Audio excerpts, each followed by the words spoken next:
अच्छा, अब ट्राइगोनम फिब्रोसम सिनिस्ट्रम आपने याद रखना है कि आपका आयोटिक रिंग और मिट्रल रिंग्स के दरमियान जो फाइब्रस टिश्यू पड़ा होगा दैट इज कॉल्ड ट्राइगोनम फाइब्रोसम सिनिस्ट्रम। और इसी तरह जो फाइब्रस टिश्यू पड़ा हुआ होता है बिटवीन आयोटिक रिंग एंड जो आपका क्या होता है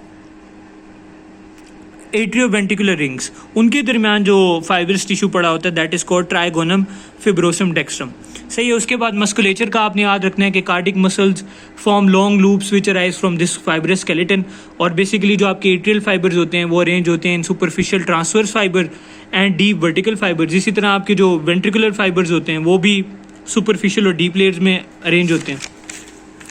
अब जो सुपरफिशियल फाइबर्स हैं वो अराइज करते हैं फ्रॉम जो है वो 3 तरह के सुपरफिशियल फाइबर्स होते हैं। जो फर्स्ट वन जो है इट अराइजेस फ्रॉम इन्फेंडिबुलम। ठीक है, ये देखो इन्फेंडिबुलम के पोर्शन से आ रहा है posteriorly. Then it moves along the diaphragmatic surface, ये डायफ्रामेटिक सरफेस के अलोंग मूव करता है।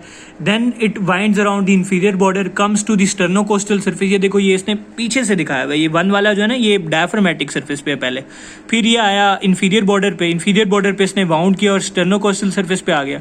स्टर्नोकोस्टल सरफेस पे आके इसने फिर जाके एंटीरियर आपका पेपिलरी मसल है लेफ्ट वेंट्रिकल का, वहां पे टर्मिनेट कर गया। इसी तरह सुपरफिशियल फाइबर्स 2 और भी होते हैं। एक होता है fibres arising from the right AV ring. ये देखो ये राइट एवी रिंग है, यहाँ से जो फाइबर्स अराइज कर रहे हैं उनका भी सेम कोर्स होता है, diaphragmatic surface, inferior border, sternocostal surface, और एंड पे टर्मिनेट आके करते हैं पोस्टीरियर पेपिलरी मसल पे। उसी तरह तीसरे फाइबर्स उसने मेरे ख्याल से ये दिखाया हुआ है कि फाइबर्स जो लेफ्ट एवी रिंग से आते हैं। ठीक है, आपको पता है कि होता क्या है कि आपकी right and left AV rings हैं जो कि फाइब्रस टिश्यू पे कंपोज्ड है और वहाँ से आपका मस्कुलेचर जो है निकल रहा होता है। अब उसने लेफ्ट वाले का बताया हुआ है कि लेफ्ट वाला भी क्या करता है, सेम कोर्स फॉलो करता है, डायफ्रामेटिक पोस्टीरियर, लेकिन फिर ये टर्मिनेट क्या करता है, ये राइट वेंट्रिकल के पेपिलरी मसल पे टर्मिनेट करता है जाके। सही है। जो फर्स्ट वाला था उसने कहाँ टर्मिनेट किया था, anterior papillary muscle of left ventricle. Second वाले ने posterior papillary muscle of right ventricle.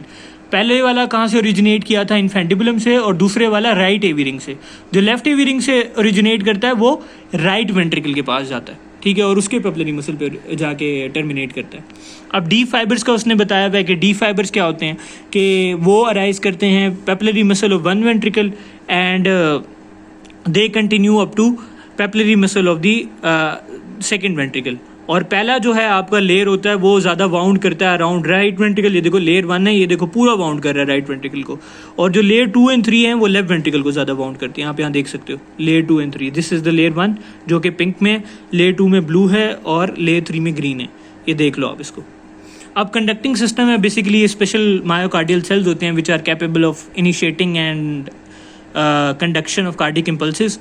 Sinoatrial node होता है, ये आपको पता है कि आपके एट्रियोकेवल जंक्शन पे लोकेटेड होता है at the upper end of right atrium. ये मैं आपको दिखा दूं, एक डायग्राम यहाँ पे बनी हुई है पहले।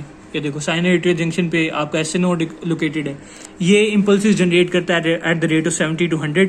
उसके बाद एवी नोड होता है जो कि लोकेटेड होता है on the posterior surface of interatrial septum, posterior and dorsal aspect of interatrial septum. ठीक है, एवी नोड। एवी नोड से आगे फिर आपका जो है एवी बंडल होता है। ठीक है, एवी बंडल क्या होता है कि एवी बंडल एक्सटेंड करता है from AV node into the atrioventricular ring. Atrioventricular ring पूरी क्या होती है, फाइब्रस होती है। उसमें कोई कार्डिक मसल्स होते हैं तो वो सिर्फ ये बंडल ऑफ फेस या एवी बंडल वाले होते हैं। बंडल ऑफ फेस या एवी बंडल इसका एक ही नाम है।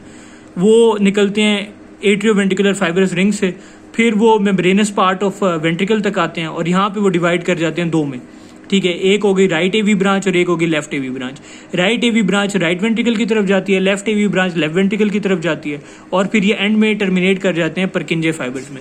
और परकिंजे फाइबर्स डबल न्यूक्लियाई फाइबर्स हैं जो कि खुद इटसेल्फ जनरेट कर सकते हैं cardiac impulses at the rate of 20 to 35। और एवी नोड किस रेट पे इम्पल्सेस जनरेट करता है, 40 to 60 बीट्स पर मिनट पे।